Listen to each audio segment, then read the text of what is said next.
Hello जय हिंद दोस्तों, कैसे हैं आप सब। स्वागत है आपका अपना यूट्यूब चैनल विकास मैथ एकेडमी पर। इसके पहले वाले वीडियो में हम लोग पढ़े थे जैन धर्म के बारे में। आज हम लोग पढ़ेंगे बौद्ध धर्म के बारे में, अर्थात आज का हमारा जो टॉपिक होगा ये होगा बौद्ध धर्म। तो आज हम लोग बात करते हैं बौद्ध धर्म के बारे में। तो बौद्ध धर्म में बात करते हैं तो हम लोग बात करते हैं महात्मा बुद्ध का। अगर बुद्ध के अर्थ की बात करते हैं तो बुद्ध का अर्थ होता है ज्ञान संपन्न व्यक्ति, अर्थात बुद्धिमान व्यक्ति होता है। तो यहाँ पे लिख दिया है बुद्ध का अर्थ क्या होता है, ज्ञान संपन्न अर्थात बुद्धिमान व्यक्ति होता है। अगर यही पे हम बात करते हैं महात्मा बुद्ध के जन्म का, इनका जन्म जो है 563 ईसा पूर्व नेपाल के एक छोटे से गांव लुम्बिनी में इनका जन्म हुआ था।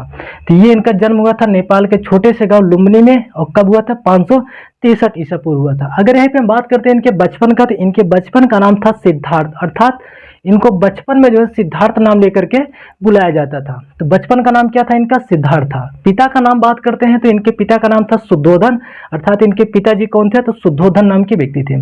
और वहीं पे बात करते हैं इनके माता का, तो इनके माता का नाम था महामाया। महामाया इनकी माता जी का नाम था। और इनके जन्म के लगभग 7 दिन बाद इनके माता जी का देहांत हो जाता है, अर्थात मृत्यु हो जाता है।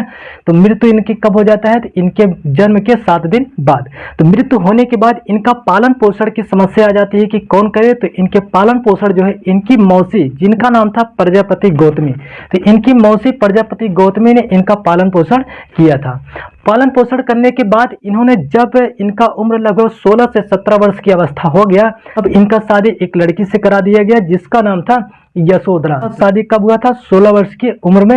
इनका किस लड़की से हुआ था, यशोधरा नाम की लड़की से हुआ था। यशोधरा अर्थात यशोधरा इनकी पत्नी हो गई। यशोधरा को हम लोग और कई नाम से जानते हैं। आप इनको बिंबा, गोपा और भद्रकच्छना, तो कितने नाम से जानते हैं, गोपा, बिंबा और भद्रकच्छना, इतने नाम से इनको जाना जाता है यशोधरा को। देखिए, शादी के कुछ समय बाद इनको एक पुत्र की प्राप्ति होती है जिसका नाम था राहुल, अर्थात इनके बेटे का नाम क्या था, तो राहुल था। शादी के बाद ये बड़े टेंशन में थे, समस्या जीवन को यापन करने को लेकर के। इन्होंने देखा कि संसार जो है दुखों से भरा हुआ है, और दुख का कारण को जानने के लिए इन्होंने घर को त्याग दिए। कितने अवस्था में, 29 वर्ष की अवस्था में। इन्होंने 29 वर्ष की अवस्था में घर को त्याग करके वो चले जाते हैं कहाँ पे, सारनाथ। सारनाथ चले जाते हैं ज्ञान की खोज के लिए। और इनके साथ इनके 5 मित्र वो भी यहाँ पे इनके साथ में थे। तो अर्थात सब पहले कहाँ पे गए, सारनाथ में गए, और इनके इसके साथ गए थे। तो अपने 5 मित्रों के साथ वहां पे काफी समय तक रुके रहते हैं, लेकिन वहां पे इनको किसी प्रकार का ज्ञान प्राप्ति नहीं होता है। फिर ये वहां से सारनाथ से वापस आते हैं कहाँ पे, गया में। गया कहाँ पे पड़ेगा, तो बिहार में। बिहार में आते हैं और बिहार में आकर के ये सांख्य दर्शन का शिक्षा लेते हैं अलार कलाम से, और योग दर्शन का शिक्षा ले लेते हैं रुद्र कराम से। 2 लोगों से ये शिक्षा लिए थे। सांख्य दर्शन का शिक्षा लिए अलार कलाम से, और योग दर्शन का शिक्षा लिए रुद्र कराम से। 2 लोग से शिक्षा लेने के बाद ये जो है यही गया में रुक जाते हैं और एक नदी के किनारे चले जाते हैं, और वहाँ उस नदी का नाम था निरंजना नदी। निरंजना नदी के किनारे चले जाते हैं, और निरंजना नदी के किनारे एक पीपल का वृक्ष था, उसी के नीचे बैठ करके इन्होंने लगातार जो है 6 वर्ष तक कठिन तपस्या किया। और तपस्या करने के बाद इनको ज्ञान की प्राप्ति हुआ। जब इनको ज्ञान की प्राप्ति हुआ तो ये जो है, पहले इनका नाम था क्या, सिद्धार्थ था। ज्ञान प्राप्त होने के बाद इनका नाम क्या पड़ गया, महात्मा बुद्ध पड़ गया। तो ये जो है किस नदी के किनारे गए बैठे थे, तो निरंजना नदी के। और निरंजना नदी का दूसरा नाम होता है फल्गु नदी था। और स्थान की बात करते हैं तो स्थान कौन सा, गया था, जो कि ज्ञान प्राप्ति के बाद उसी गया का नाम हो गया था बोध गया। और कितने वर्ष में इनको ज्ञान की प्राप्ति हुआ था, तो 6 वर्ष में इनको ज्ञान की प्राप्ति हो गया था। वहीं पर अगर बात करते भी बताया कि पीपल वृक्ष के नीचे इनको ज्ञान की प्राप्ति हुआ था, तो इसलिए पीपल वृक्ष को बोला गया महाबोधि वृक्ष बोला गया। अगर वहीं पे दिन की बात करते हैं तो ये दिन था आपका लगभग वैशाख पूर्णिमा, अर्थात अप्रैल और मई का महीना था। जिनको जब ज्ञान की प्राप्ति हो गई तो इन्होंने सबसे पहले अपने मित्रों को दिया ज्ञान। तो इनके जो मित्र थे पहले कहाँ गए थे, ये सबसे पहले ये गए थे सारनाथ में, और इनके साथ वहां पे गए थे इनके 5 मित्र गए थे। ये तो फिर सारनाथ से वापस चले आए थे गया में, लेकिन इनके मित्र वहीं पे रह गए थे सारनाथ। तो ये उपदेश देने के लिए सबसे पहले चले जाते हैं सारनाथ। तो उपदेश जाकर कहाँ दिए, सबसे पहला उपदेश तो सारनाथ। और किसको दिए थे, तो अपने मित्रों को दिए थे। इसी को बौद्ध धर्म में बोला गया महाधर्म चक्र प्रवर्तन। तो ये अपने 5 मित्रों को सारनाथ में जाकर के जो उपदेश दिए थे, उसी उपदेश को बोला गया महाधर्म चक्र प्रवर्तक बोला गया। और यहाँ पे बात करते हैं और उपदेश का, तो इनका जितना भी उपदेश था, अर्थात इन्होंने जितना भी उपदेश दिया, पूरा का पूरा उपदेश जो है पाली भाषा में था, जो कि उस समय का सबसे लगभग कठिन भाषा मानी जाती थी। तो इन्होंने पहला उपदेश कहाँ पे दिया था? सारनाथ में दिए। और सर्वाधिक, सर्वाधिक मतलब कि सबसे अधिक उपदेश कहाँ पे दिए? श्रावस्ती में दिए। श्रावस्ती में इन्होंने सबसे अधिक उपदेश दिए। और उसके बाद अंतिम उपदेश ये दे कहाँ पे दिए थे? कुशीनगर। ये तीनों की तीनों कहाँ पर पढ़ेंगे? यूपी में पढ़ेंगे, अर्थात उत्तर प्रदेश में। सारनाथ, श्रावस्ती और कुशीनगर तीनों आपका पढ़ेंगे उत्तर प्रदेश में। तो लास्ट में इन्होंने सबसे अंतिम उपदेश कहाँ पे दिए थे? कुशीनगर में। कुशीनगर में सबसे अंतिम उपदेश यहाँ पे दिए थे। और उसके बाद वहां से फिर ये चले जाते हैं बिहार, अर्थात गया की तरफ चले जाते हैं।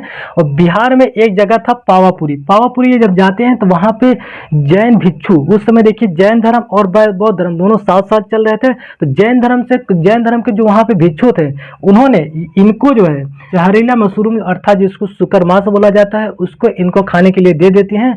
और ये खा लेते हैं, जिस कारण इनका तबीयत खराब होने लगता है, डायरिया नामक बीमारी हो जाती है। जब इनका तबीयत खराब होने लगता है तो वहां से इनके जो वहां के जो इनके भिक्षु थे, इनके साथ जो भिक्षु थे, ये उनको ले करके जो है आते हैं यूपी में। यूपी में जहां पे पहुंचते हैं, कुशीनगर के पास ही पहुंचते हैं, वहां पे इनका जो है मृत्यु अर्थात महापरिनिर्वाण हो जाता है। इनके अस्थियों को, अर्थात इनके हड्डियों को अलग अलग जगह दफनाया गया, जिसको बौद्ध धर्म में बोला गया अष्टमहास्थान। अष्टमहास्थान इनको बोला गया। वहीं पे हम और बात करते हैं यहाँ थोड़ा सा डिटेल से। तो बौद्ध धर्म अपनाने वाला जो पहला पुरुष था और महिला थे, उसकी बात करते हैं। तो पहला पुरुष दो लोग थे, एक का नाम था तपस्वी और दूसरा का नाम था मल्ली। पहले का नाम था तपस्वी, दूसरे का नाम था मल्ली था। वहीं पर महिला की बात करते हैं तो महिला में इनकी सबसे पहले इनकी मौसी थे गौतमी, जिन्होंने इनका पालन पोषण किया था, उसको इन्होंने उपदेश दिया था। और दूसरी महिला थी अम्रपाली। तो इस तरीके से पुरुष में दो लोग को सबसे पहले उपदेश दिए थे और महिला में दो लोग को सबसे पहले उपदेश दिए थे। तो ज्ञान प्राप्ति के बाद इन्होंने जो है 4 सत्य वचन को बोला। इन्होंने कहा कि जो है संसार दुखों से भरा हुआ है। संसार क्या है? दुखों से भरा है। और दूसरी बात इन्होंने कहा कि दुख का कोई न कोई एक कारण है। तो पहला इन्होंने बोला कि संसार दुखों से भरा है। दूसरा कहा कि सभी दुखों का कोई न कोई एक कारण है। तीसरा बात इन्होंने बोला कि दुख का सबसे बड़ा कारण जो है इच्छा है। चौथा इन्होंने कह दिया कि दुख का कारण जो इच्छा है, उस इच्छा पर नियंत्रण पाया जा सकता है। तो इन्होंने कितने बात को बोला था? 4 बात को बोला था। पहला बोला कि संसार दुखों से भरा हुआ है। दूसरा इन्होंने कहा कि दुख का कोई न कोई एक कारण है। तीसरा इन्होंने कहा कि दुख का कारण इच्छा को बताया। और चौथा इन्होंने कहा कि इच्छा पर नियंत्रण पाया जा सकता है। तो इच्छा पर नियंत्रण पाने के लिए इन्होंने अष्टांगिक मार्ग को दिया, अर्थात 8 बातों को बोला। कितने बात को बोला? 8 बातों को बोला, जिनमें से पहला क्या है? सम्यक दृष्टि, दूसरा सम्यक संकल्प, तीसरा आपका सम्यक वाणी, सम्यक कर्मांत, सम्यक आजीव, सम्यक व्यायाम और सम्यक स्मृति और सम्यक समाधि। अगर यहाँ पे हम बात करते हैं सबसे पहले सम्यक दृष्टि का। सम्यक दृष्टि का मतलब होता है कि सही तरीके से चीजों को देखना और समझना होता है। अगर वहीं पे बात करते हैं सम्यक संकल्प का, तो सम्यक संकल्प का मतलब होता है कि सही सोच रखना, अर्थात किसी के प्रति गलत सोच नहीं रखना होता है। ये होता है सम्यक संकल्प होता है। वहीं पे सम्यक वाणी की बात करते हैं तो सम्यक वाणी का मतलब होता है कि सही वचन बोलना, अर्थात सत्य बोलना, झूठ और असत्य नहीं बोलना। वहीं पे अगर हम बात करते हैं सम्यक कर्मांत, सम्यक कर्मांत का मतलब होता है कि सही कार्य करना, अर्थात चोरी, हिंसा और जीवों का हत्या नहीं करना, ये होता है। अगर वहीं पे बात करते हैं सम्यक आजीव, सम्यक आजीव का मतलब होता है कि सही जीवन यापन करना, अर्थात ऐसा कोई कार्य नहीं करना जिससे कि दूसरे व्यक्ति को हानि पहुंचे, यहाँ पे हो गया। वही बात करते हैं हम सम्यक व्यायाम का। तो सम्यक व्यायाम का मतलब होता है कि बुरे विचार, बुरे भावनाओं को रोकना, अर्थात अच्छे विचार और अच्छे भावनाओं को उत्पन्न करना होता है। अगर वहीं पे बात करते हैं सम्यक स्मृति का, सम्यक स्मृति का मतलब होता है कि सही चीजों को याद रखना, अर्थात गलत चीजों को याद नहीं रखना, अर्थात उसको भूल जाना है। वहीं पे सम्यक समाधि, सम्यक समाधि का मतलब हो गया ध्यान के माध्यम से मन को एकाग्र और शांत करना होता है। ये हो गया बौद्ध धर्म के बारे में कुछ पॉइंट हो गया। तो एक बार फिर से हम लोग डिटेल से देखते हैं बौद्ध धर्म के बारे में। तो बौद्ध धर्म के बारे में बात करते हैं तो महात्मा बुद्ध, बुद्ध का अर्थ होता है ज्ञान संपन्न व्यक्ति, अर्थात बुद्धिमान व्यक्ति। अगर वहीं पे बात करते हैं इनके जन्म का, तो इनका जन्म 563 ईसा पूर्व नेपाल के एक छोटे से गांव लुम्बिनी में इनका जन्म हुआ था। अगर बचपन के नाम की बात करते हैं तो इनके बचपन का नाम था सिद्धार्थ था। और इनके पिता का नाम बात करते हैं तो इनके पिता का नाम था शुद्धोधन। और इनके माता की बात करते हैं तो इनके माता का नाम था महामाया था, जो कि इनके जन्म के लगभग 7 दिन बाद इनकी माता जी का देहांत अर्थात मृत्यु हो जाता है। और इनका पालन पोषण जो है इनकी मौसी गौतमी प्रजापति गौतमी जिसका नाम था, इन्होंने किया था। और उसके बाद पालन पोषण के बाद इनके लगभग 16 वर्ष की अवस्था में इनका विवाह हो गया था। इनके पत्नी का नाम था यशोधरा, और यशोधरा को हम लोग कई नाम से जानते हैं, एक गोपा, बिंबा और भद्रकच्छना, 3 उपनाम से भी जाना जाता है। वहीं पे बात करते हैं इनके बेटे का, तो इनके बेटे का नाम था राहुल, और इन्होंने 29 वर्ष की अवस्था में घर को त्यागने को बौद्ध धर्म में वैराग्य बोला गया। तो 29 वर्ष की अवस्था में इन्होंने घर को त्याग दिया, और इन्होंने सबसे पहले कहाँ पे गए थे? सारनाथ में गए थे अपने 5 मित्रों के साथ। उसके बाद वहां पे इनको ज्ञान की प्राप्ति नहीं हुई, जिस कारण वहां से ये फिर वापस कहाँ पे आ गए? बिहार अर्थात गया वाले क्षेत्र में आ गए। वहां पे आते हैं और उसके बाद वहां से 2 लोगों से ये शिक्षा लिए। सांख्य दर्शन का शिक्षा लिए थे अलार कराम से, और योग दर्शन का शिक्षा लिए थे रुद्र कराम से। 2 लोग से शिक्षा लेकर के ये यहीं गया में रह गए, और वहां पे एक नदी थी निरंजना नदी, जिसका दूसरा नाम होता है फल्गु नदी। और उस नदी के किनारे पीपल का एक वृक्ष था, वहां पर बैठे और बैठ करके एक घोर तपस्या किए। तपस्या करने के बाद इनको ज्ञान की प्राप्ति हुआ। वैशाख पूर्णिमा के दिन इनको ज्ञान की प्राप्ति हुआ। ज्ञान प्राप्ति के बाद जो है ये कहलाए महात्मा बुद्ध। तो कितने वर्ष तक तपस्या किए? 6 वर्ष तक, तो महात्मा बुद्ध कहलाए। उसके बाद स्थान क्या था? गया। उसी गया का नाम बाद में ज्ञान प्राप्ति के बाद उसी गया का नाम पड़ गया बौद्ध गया। और वृक्ष कौन सा था? पीपल, और पीपल का नाम क्या पड़ गया? महाबोध वृक्ष पड़ गया। वहीं पे बात करते हैं नदी का, तो नदी कौन सा था? निरंजना नदी, अर्थात दूसरा नाम उसी का क्या होता है? फल्गु नदी। और दिन की बात करते हैं तो दिन कौन सा था? वैशाख और पूर्णिमा का दिन था, अर्थात अप्रैल और मई का महीना था। जब इनको ज्ञान की प्राप्ति हो गई तो सबसे पहले ये जो है अपने 5 मित्रों को उपदेश देने के लिए कहाँ पे चले जाते हैं? सारनाथ, क्योंकि सारनाथ में ही सबसे पहले ये उपदेश वहां पे गए थे ज्ञान प्राप्ति के लिए।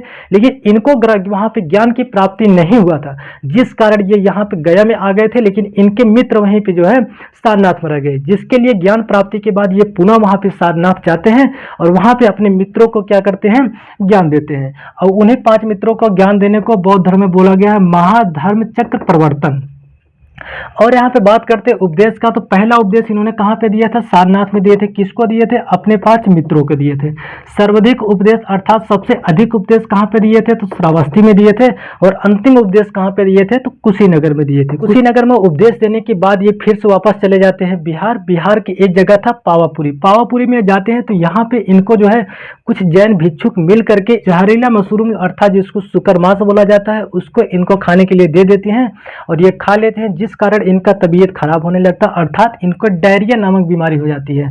जब इनका तबीयत खराब होने लगता है तो वहां से इनके जो वहां के जो इनके भिक्षु थे, इनके साथ जो भिक्षु थे, ये उनको ले करके जो है आते हैं यूपी में। यूपी में जहां पे पहुंचते हैं कुशीनगर के पास ही पहुंचते हैं, वहां पे इनका जो है मृत्यु अर्थात महापरिनिर्वाण हो जाता है, जिस कारण वहां पे इनका अंतिम संस्कार कर दिया जाता है। और यहीं पे बात करते हैं बौद्ध धर्म को अपनाने वाला 2 पुरुष थे, सबसे पहले थे, और 2 महिला थी। पहला पुरुष था तपस्वी और दूसरा था मल्ली। और महिला में सबसे पहले बात करते हैं तो पहली महिला थे गौतमी प्रजापति अर्थात उनकी मौसी थी, और दूसरे थे अम्रपाली थे। ज्ञान प्राप्ति के बाद इन्होंने 4 सत्य वचन को बोला था। उन्होंने बोला था संसार दुखों से भरा हुआ है, और दूसरा बोला था सभी दुखों का कोई न कोई एक कारण है, और दुखों का कारण उन्होंने बोला था इच्छा। और उसके बाद चौथा इन्होंने बोला कि इच्छा पर नियंत्रण पाया जा सकता है। और इच्छा पर नियंत्रण पाने के लिए इन्होंने 8 सिद्धांत अर्थात 8 मार्ग को बताया। और पहला मार्ग था सम्यक दृष्टि अर्थात सही तरीके से चीजों को देखना और समझना। दूसरा था सम्यक संकल्प अर्थात सही सोच रखना, किसी के प्रति गलत सोच नहीं रखना। तीसरा था सम्यक वाणी अर्थात सही वचन बोलना, झूठ शब्द नहीं बोलना। उसके बाद चौथा था आपका सम्यक कर्मांत अर्थात सही कर्म करना, चोरी हिंसा नहीं करना। पांचवा था सम्यक आजीव अर्थात सही जीवन यापन करना, ऐसा कि कोई कार्य नहीं करना जिससे किसी दूसरे व्यक्ति को हानि पहुंचे। उसके बाद आपका था 6वां सम्यक व्यायाम अर्थात बुरे विचार बुरे भावनाओं को रोकना, अच्छे विचार और भावनाओं को उत्पन्न करना। 7वां आपका था सम्यक स्मृति जो कि जिसका अर्थ होता है सही चीजों को याद रखना। आपकी 8वां था सम्यक समाधि जिसका अर्थ होता है ध्यान के माध्यम से मन को एकाग्र और शांत करना। तो ये हो गया बौद्ध धर्म के बारे में कुछ जानकारी हो गया। अब इसका अगला भाग जो है बौद्ध धर्म में और सारी चीजें अभी छूटी हुई है, जिसको अगले वाले वीडियो हम लोग कंप्लीट करेंगे। तो बस आज के लिए बस इतना ही काफी है, फिर मिलेंगे अगले नेक्स्ट वीडियो में। तब तक के लिए जय हिंद। वीडियो अच्छा लगे वीडियो को लाइक करना, कमेंट करना और दोस्तों के पास जरूर शेयर करना।